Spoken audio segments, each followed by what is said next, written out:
Hello and welcome to Lesson Zilla. In today's video, I'm going to show you how to fix this error that you're seeing on the screen. This is an error that may come up when you're trying to connect to your client-to-site VPN, and sometimes it may happen when you're working from home. The fix to this is adding a registry edit key. So let's go ahead and I'll show you how to add this. Also, I forgot to mention that if you would like to read more about this error, you've got the official Microsoft documentation about this error.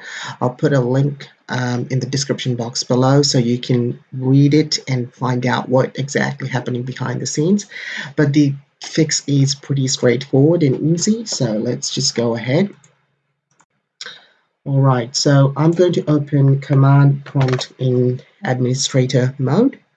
So type CMD and go to command prompt and select run as administrator. We'll just click on this once and command prompt should open up in administrator mode.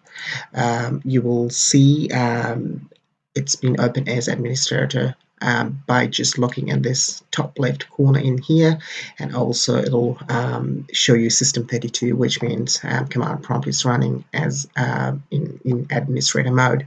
So I've got the registry key here. This is the registry key. So I'll copy paste this into the description box below as well, so you guys can copy from there straight away. So what I'm going to do is I'm just going to copy the whole thing